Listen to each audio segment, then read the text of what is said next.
വരുന്നത് കരവാരം തോട്ടിക്കാട് വടക്കോട്ടുകാവ് ശ്രീ ധർമ്മശാസ്ത്ര സേവാ സമിതിയുടെ ആഭിമുഖ്യത്തിൽ നടത്തിവരുന്ന ജീവകാരുണ്യ പ്രവർത്തനത്തിന്റെ ഭാഗമായിട്ടുള്ള അന്നപുണ്യം പദ്ധതിയുടെ 590-ാം ഘട്ടം 9/9/24 തിങ്കളാഴ്ച ഉച്ചയ്ക്ക് 1 മണിക്ക് സ്നേഹതീരം മുതിരക്കുഴി നിദ്രമലവാസി നടത്തുന്നു.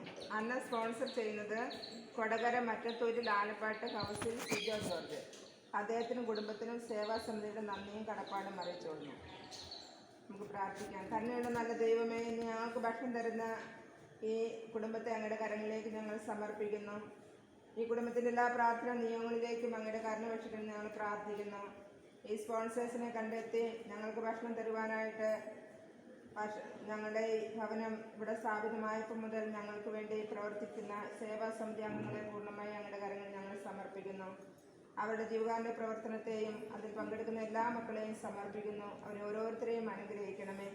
ഏറെ പ്രത്യേകിച്ച് ഞങ്ങൾക്ക് അന്നം സ്പോൺസർ ചെയ്യുന്ന കൊടകരയിലുള്ള മറ്റത്തൂരിൽ ആലപ്പാട്ട് സിജോ ജോർജ് അങ്കിളിനെയും സമർപ്പിക്കുന്നു. അദ്ദേഹത്തെയും അദ്ദേഹത്തിൻ്റെ പ്രാർത്ഥനാ നിയോഗങ്ങളെയും ഈശോയുടെ കരുണയ്ക്കായി ഞങ്ങൾ സമർപ്പിക്കുന്നു. ഇന്ന് ഞങ്ങൾക്ക് ഭക്ഷണം തരുവാനായിട്ട് ഇവർ കാണിച്ച നല്ല മനസ്സിനോർത്ത് ദൈവമേ ഞങ്ങൾ അങ്ങേക്ക് നന്ദി പറയുന്നു. ഇവരുടെ ദശാംശവും ഇവരുടെ ആ സന്മനസ്സും ഞങ്ങൾക്ക് തരുന്ന ചെറുതും വലുതുമായിട്ടുള്ള എല്ലാ നല്ല മനസ്സ് സഹായങ്ങൾ അവരുടെ അധ്വാനത്തിൻ്റെ ഫലം അതൊക്കെ കൊണ്ടാണല്ലോ സ്നേഹത്തിന് മുന്നോട്ട് പോകുന്നത്. ഈ മക്കൾ ഭക്ഷണം കഴിക്കുമ്പോൾ തീർച്ചയായിട്ടും ദൈവസന്നിധിയിൽ ദൈവം ഒത്തിരി സന്തോഷിക്കുന്നുണ്ട്.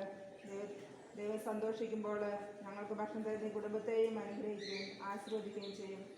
ധാരാളം അനുഗ്രഹങ്ങൾ ആ കുടുംബത്തിലേക്ക് ഭക്ഷിക്കട്ടെ എന്ന് ഞങ്ങൾ ആത്മാർത്ഥമായി പ്രാർത്ഥിക്കുന്നു. ഈ സമയം ഭക്ഷണമില്ലാതെ ആരെങ്കിലുമൊക്കെ അനുഗ്രഹിക്കുന്നുണ്ടെങ്കിൽ അവർക്കും ആഹാരം നൽകി അനുഗ്രഹിക്കണമേ. ഞങ്ങളുടെ എല്ലാ ഉപകാരികളെയും സഹകാരികളെയും ആശീർവദിച്ച് അനുഗ്രഹിക്കണമേ. എല്ലാവിധ ആപത്തോടും നിന്നും പകർച്ചവ്യാധികളിൽ നിന്നും മറ്റു ദുരന്തങ്ങളിൽ നിന്നും എല്ലാവർക്കും സംരക്ഷണം നൽകി ഓരോരുത്തരെയും അനുഗ്രഹിക്കണം ഞങ്ങൾ പ്രാർത്ഥിച്ചുകൊണ്ട് നിത്യപിതാപുത്രനും പരിശുദ്ധാത്മാവുമായി സർവേശ്വര എന്നേക്കും